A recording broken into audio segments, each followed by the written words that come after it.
This is Greg. Greg's my brother-in-law. He's my wife's brother. When my wife and I moved back to Philly when we had our first kid, our first daughter, we moved into like a fixer-upper. We bought an old church, but it needed a lot of work. And Greg, having worked a bunch of different jobs over summers, he worked as a contractor one summer, he said, I'll make you a deal. I'll renovate your house for you so you can move into it if you teach me how to be a web developer. I was like, okay, good deal, I'm in. And so we did that trade, and he fixed up our house, and then he spent 9 months with me, and he was the first apprentice with Superfriendly Academy. Let's watch a little video on Superfriendly Academy. For me, it all started when I wanted to create a site for my band, and I reached out to Dan from Superfriendly. I've had jobs in every single field I can think of, from building houses, masonry, carpentry, to fast food restaurants, and everything was just not challenging. And so I finally, came to Superfriendly to join the apprenticeship. Starting out the apprenticeship, I was nervous. I didn't exactly know what I'll be doing.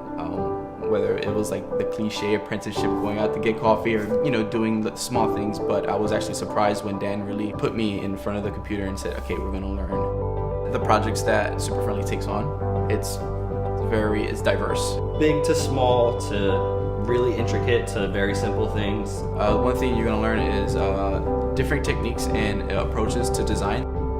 It was a really good process for me because it was how I wanted to learn. It wasn't how everybody else should learn. I remember Dan saying, I'm going to teach you design, but you can also apply it to life. And that was really one of the big objectives throughout the apprenticeship. From having nothing going for me, and then becoming successful within less than a year's time was unbelievable. The apprenticeship meant the world to me. It literally changed my life.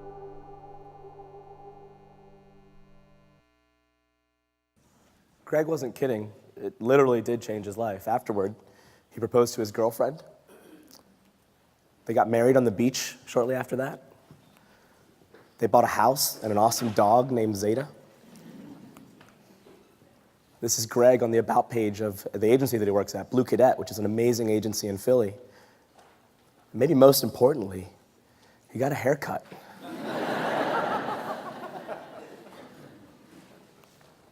It's kind of cool to tell these stories. We all like hearing them. I love hearing them. I love telling them. You love telling them. And unfortunately, these kind of stories are exceptions. We hear about people and we're like, wow, you learned at your job? That's amazing. Right? We marvel at those things, and that's really unfortunate. It's actually kind of tragic that that's an exception. In an article for Wired magazine, David Edwards, he basically laments the typical American school system setup. He says, we learn, and after this, we do. We go to school, and then we go to work. And this approach doesn't map very well to personal and professional success in America today. Learning and doing have become inseparable in the face of conditions that invite us to discover. Right? Those two things come together, and yet we've managed to separate them really well. There's a great study from the Harvard Business Review about the reasons for failure, and this is a spectrum. And we set up our jobs, we set up our organizations to reduce failure. And in some ways, that's really great, right? Because we want to reduce the stuff that's on the right side of that, the blameworthy types of failure. We don't want people to fail because they're deviant or because they're inattentive. But we do want to encourage the right type of failure, and unfortunately, we've managed to kind of remove that from our jobs. Right? We do want people to fail because they're testing hypotheses or they're doing explorations. That's the great kind of failure that makes us really good at what we do. And the problem goes even deeper. It's the way that we even hire. Right? So this is Vimeo's page for the way that they hire. And if you look, they say, we're looking for extraordinary people. Right? And that's great. I mean, that's a good thing. But the subtext of that is you've got to be amazing before you get here. Right? You won't learn how to be extraordinary here. You got to be amazing before you get here. Or RGA, a big agency, in their search for a producer, they say things like, we want people with solid experience, with high quality, strong communication skills. Again, the subtext is you've got to be great before you get here. Even Walmart, when they're interviewing for senior director, they say things like, we want champions. We want people who will shape the culture. We want people who can maximize the achievement of business goals. Right? They ask for really, you have to be great before you get there.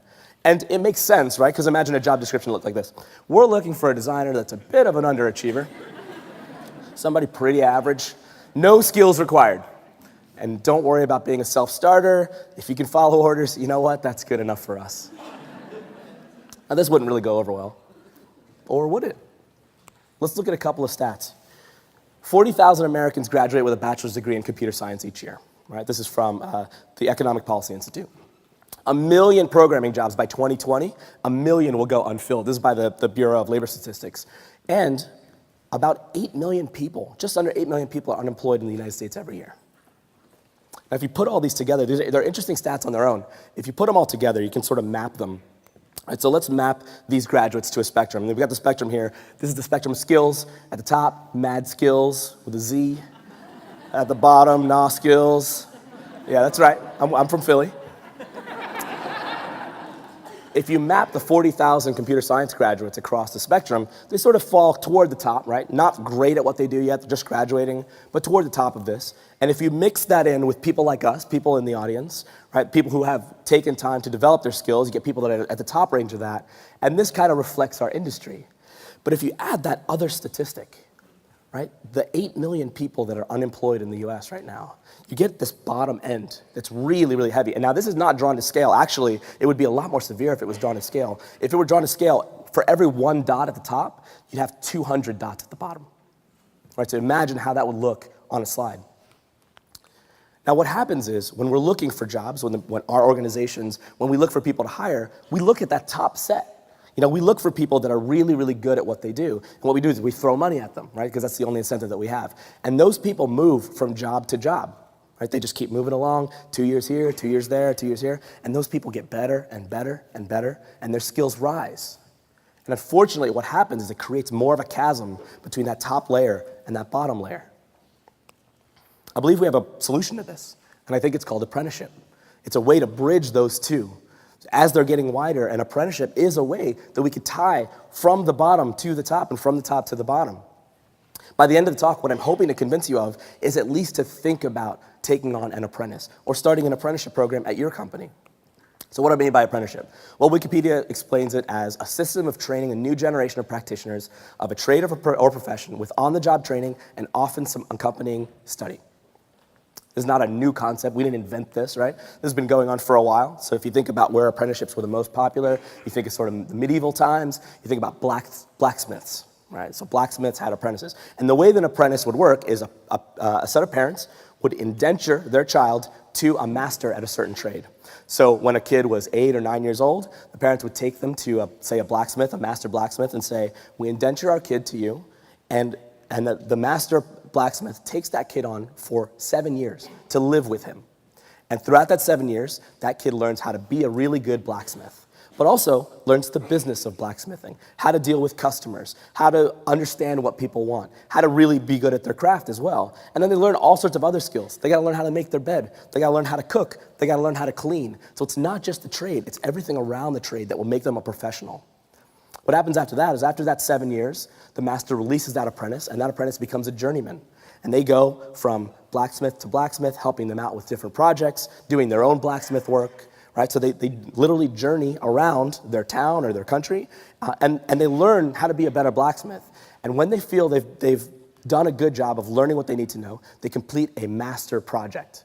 And they do a project, and they submit it to the Guild of Blacksmiths, and the Guild of Blacksmiths says, project is awesome, you are now a master blacksmith, and you can go and take on the next apprentice, and it continues from there. We don't really have something like that in our trade, right? We don't have that as designers and developers. We don't really have a system like that. We have internships, but that's not the same thing. It's very different. Other trades have that, right? So if you think about tattoo artists, a lot of the way that tattoo artists become tattoo artists is they apprentice with a professional tattoo artist. In cooking, they have this. This is a great book called The Apprentice, My Life in the Kitchen by Jacques Pépin. And it's a memoir about how he apprenticed under different chefs and how he became a really great chef. In architecture, this exists. Frank Lloyd Wright had a ton of apprentices. He wrote this book called Letters to Apprentices, where he took apprentices on for years at a time who still exist, and his apprentices are still living on as his apprentices. Martin Luther, the famed theologian, he had apprentices all the time, and he wrote a book about his apprenticeship experience. It's called Table Talks. At the end of every day, he would bring his apprentices to the table. They'd all have dinner together, and they talk about their life. They talk about work. They talk about what they did during the day. Talk about all sorts of stuff. And he collected those conversations in a book called Table Talk. One of my favorite stories from Table Talk is he says, almost every night when I wake up, the devil is there and he wants to dispute with me. I have come to this conclusion. When the argument that the Christian is without the law and above the law doesn't help, I instantly chase him away with a fart.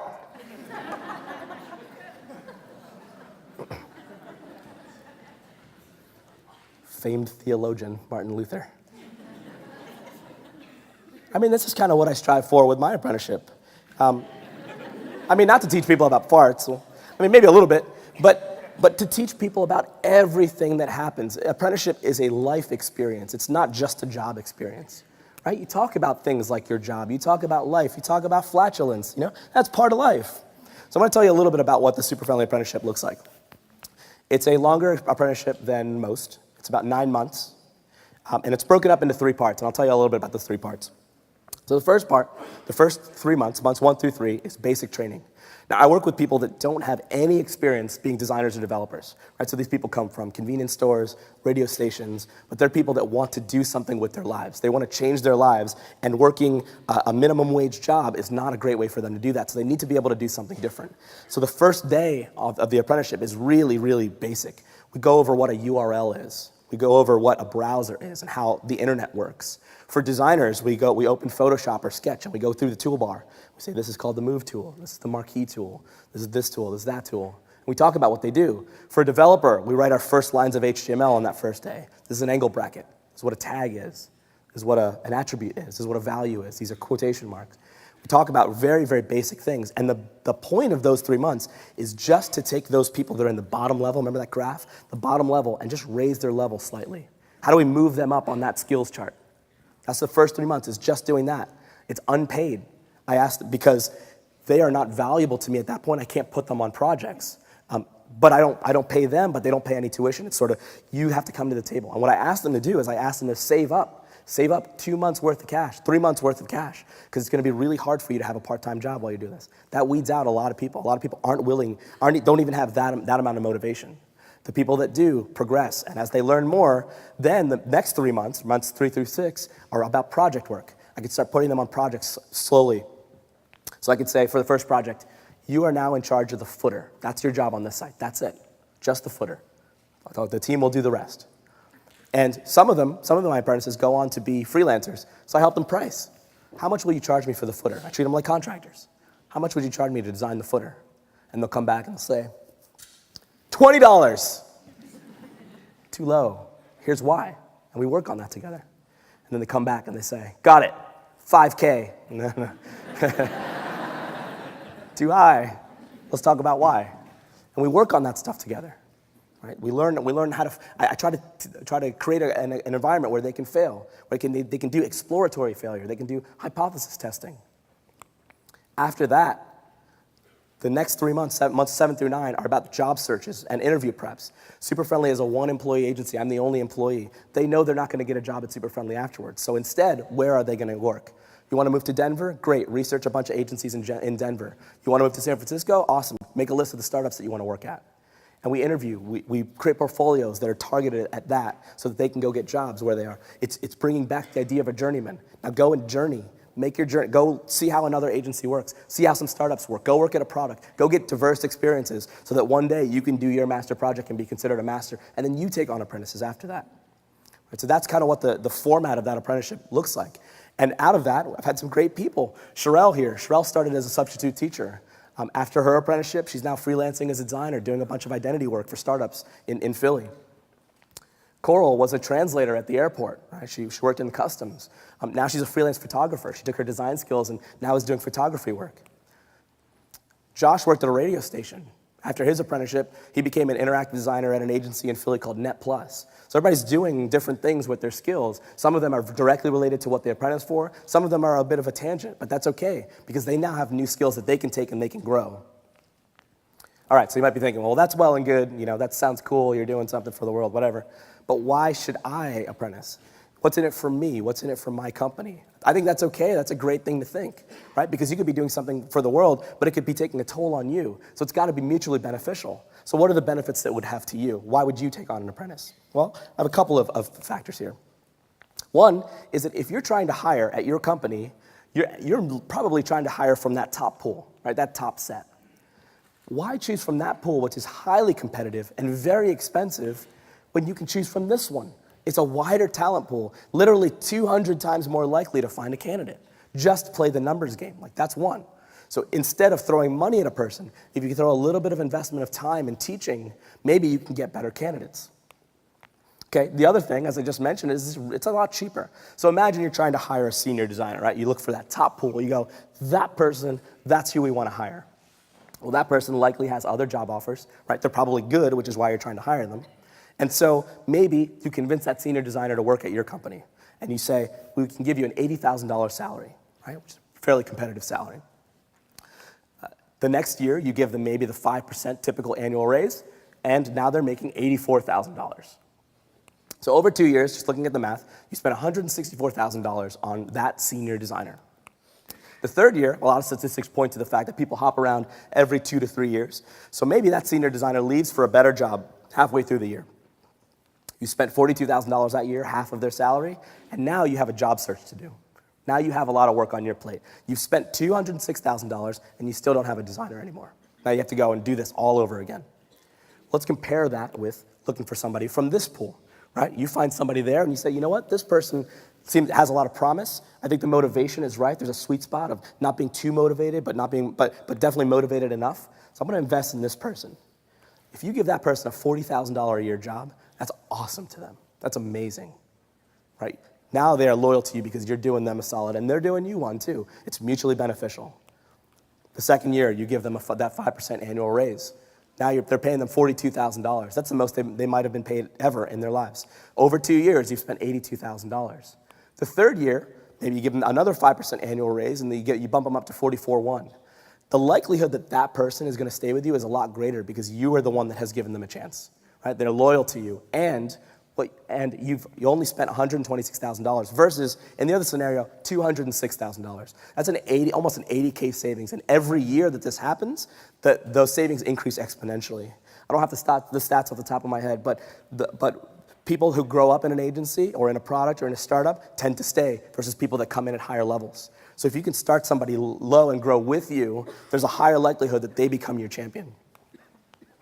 In addition to money, taking on an apprentice might not be as much work as you think.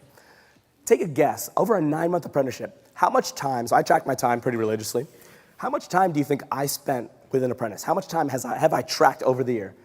Take a guess, somebody, shout it out. 20%. 20%? How about in terms of hours? How many hours do you think? 1 month. 1 month? What else? Other guesses?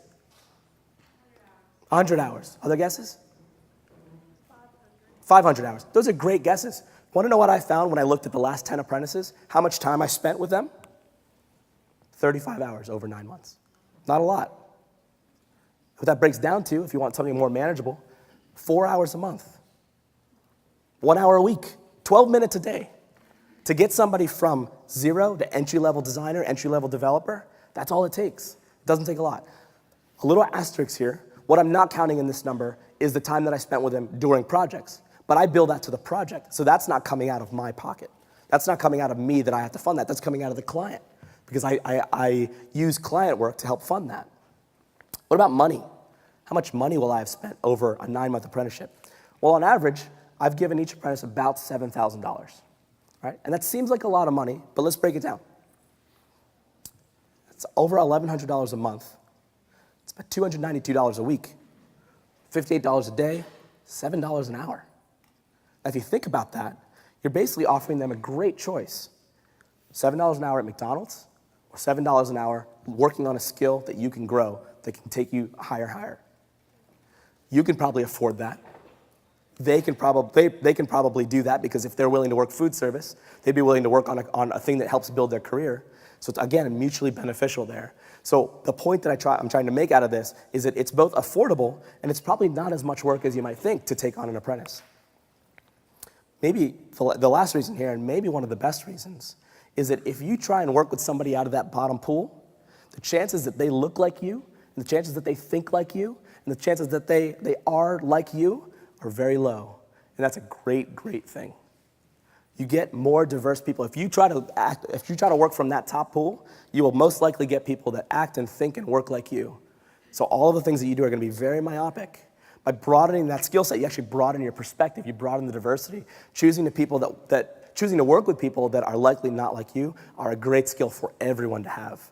If you're not convinced about that, McKinsey & Company did a study, and they found that gender-diverse companies are 15% more likely to have financial returns above their national industry means. So it directly can translate into dollars. And even more so, racially and ethnically diverse companies are 35% more likely to have financial returns above their respective national industry medians. That's pretty impressive. The good news is it's already happening, right? So you wouldn't be the first. This is not the first apprenticeship to exist, nor will it be the last. This is already happening. A lot of agencies, a lot of startups are putting things like this into place. One of my favorite ones is from The Nerdery, which is a great agency. That guy, Fred Beecher, he has a lot of experience in user experience, but his job at The Nerdery is just to foster their apprenticeship. He has a dedicated job that's just about doing that and doing that really well for their agency. Fresh Chilled Soil has an apprenticeship in user experience. They call the AUX program. It's a 15-week program. Sparkbox in Dayton, Ohio, they have a great apprenticeship program. It's about a 6-month program. Thoughtbot has a great apprenticeship program, and they put a lot of the information at their site, apprentice.io. You can read about it there. It's a 3-month apprenticeship. Huge here in New York has a huge school where they do 12 intense weeks where they teach people how to be great user experience designers. Right? You wouldn't be alone in doing this. There are a lot of companies that are adopting this approach and moving more towards mentorship than just kind of a skimming the surface internship. So far, the Super Friendly Academy has just been a word of mouth. It's been something where one apprentice has gotten value out of it, and they told a friend, and that friend kind of applied for it. But I'm happy to announce that today, I actually am opening applications for this. So if you know people that are interested in apprenticeship, likely everybody in this crowd is overqualified, and probably 1 degree removed from you is overqualified for this. But if you know somebody that works at a radio station, that's a barista, that wants to take their career in a place, please spread this around. Please give them this site, this URL. I just put it up at superfriend.ly/academy. Please feel free to check it out and spread the word. If you want to start an apprenticeship at your company, at your organization, I'm happy to share my curriculum with you. Please take it and franchise it and do whatever you want with it. Let me know how you're working on it. I'd love to hear about everything that you're doing with it, and I hope that this is going to be a really great thing for you and for the people apprenticing and for this industry. Thank you very much.